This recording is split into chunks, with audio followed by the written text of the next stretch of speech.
Hello students, today we are going to discuss a very important mechanism, that's SN2 mechanism. And you already know that this S stands for substitution, N stands for nucleophilic and 2 stands for bimolecular. So this is basically a bimolecular nucleophilic substitution mechanism. Now have a look. What's nucleophilic substitution? You already know, if I have an organic compound here, suppose this is an organic compound, it's carbon atom, it's bonded to some atom L or some group L. Okay? Say it's reacting with some nucleophile. This is a nucleophile here. Okay? Suppose the electronegativity of this leaving group is more as compared to this carbon. So it will pull this pair of electrons towards itself, due to which this L will develop a partial negative charge and this carbon atom will develop a partial positive charge, right? Now this nucleophile has a negative charge, this carbon atom has a partial positive charge, so there will be some sort of attraction between these two atoms, and when they will attract each other, it will lead to bond formation between this carbon and nucleophile, and simultaneously this bond will start to break. We are going to check the details of this mechanism. I'm just giving you an introduction. So this bond will break here, and when this bond breaks, it will undergo heterolysis, and both the electrons will be taken by this L. So what would be the result of this reaction? The result of this reaction will be that carbon atom will form a new bond with this nucleophile. So we will have carbon bonded to this nucleophile plus this L will leave from this molecule along with a pair of electrons. So we'll have L negative here, right? We'll have L negative. So what's this? This is an incoming nucleophile. Now what's the L? L is leaving as nucleophile because it's leaving with a pair of electrons, a nucleophile. So in this reaction, what's happening? A nucleophile is replacing other nucleophile.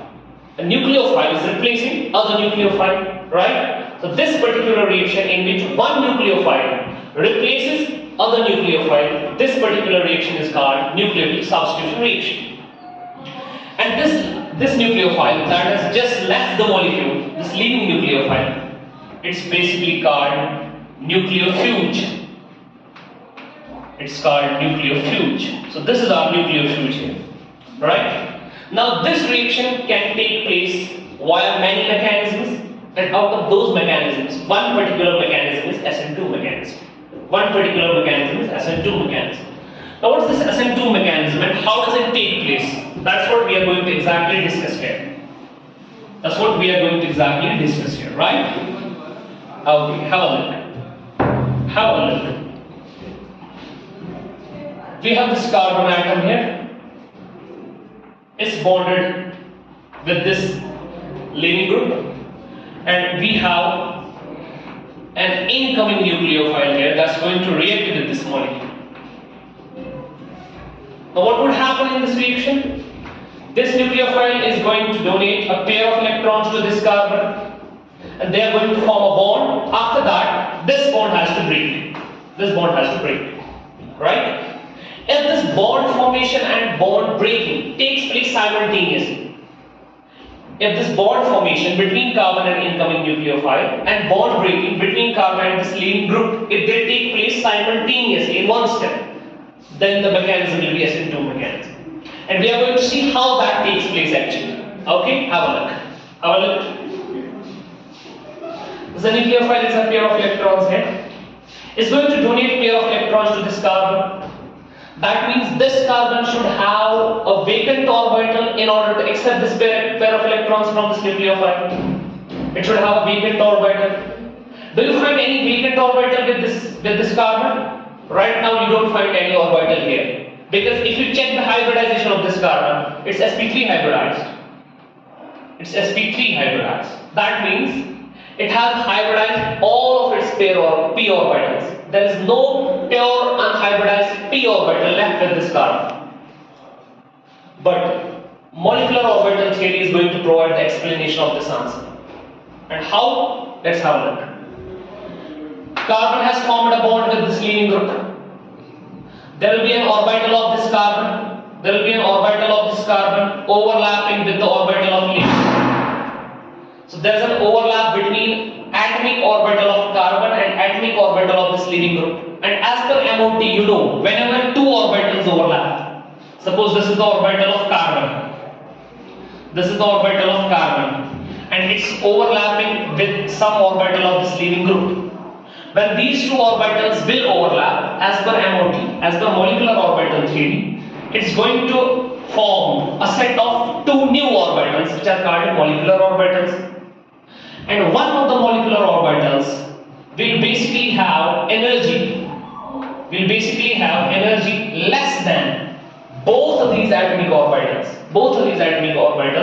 and the other molecular orbital is going to have energy greater than these atomic orbitals. And this orbital formed here, you know, it's called bonding molecular orbital, BMO, you already know it. And this molecular orbital of high energy is called anti-bonding molecular orbital, right? And this carbon, have a look, it's sharing one electron. It's sharing one electron in this bond formation. Leaving group is sharing one electron. That means there will be one electron present in this atomic orbital of carbon, and there will be one electron present in this atomic orbital of leaving group, right? So we have a total of 2 electrons. When these orbitals overlap, they lose their identity and they are going to form 2 new orbitals. That means these electrons which were originally present in these atomic orbitals, now they will be present in these molecular orbitals. So we have to distribute these electrons in these molecular orbitals. And how would you distribute them? As proper principle, we'll fill the orbital with minimum energy first, and that's BMO. So both these electrons will enter into bonding molecular orbital, and that leads to the formation of bond here because the electrons are present in BMO, bonding molecular orbital. What about this ABMO? Does that mean ABMO is vacant? Yes, anti-bonding molecular orbital is vacant. So this carbon basically has an anti-bonding molecular orbital. So from this side of carbon, we will have a bonding molecular orbital. And right from its opposite side, from here, we will have a vacant anti-bonding molecular orbital ABM. That means this carbon has an anti-bonding molecular orbital, and that's vacant over here. So what's this nucleophile going to do now? This nucleophile is going to donate its pair of electrons into this vacant anti-bonding molecular orbital. So tell me, what will be the direction of approach of this nucleophile? Will it approach carbon from front side or from rear side? It will always approach the carbon from rear side because the vacant orbital needed to accept these electrons is present on the rear side of this carbon. That's the direction of approach will be always from the back side of carbon. So in SN2 mechanism, the first point you are going to remember is that incoming nucleophile will always approach the carbon atom from back side, from rear side, not from front side. So this is the first point you have to remember. Okay? The rest we are going to discuss in next class. Thank you.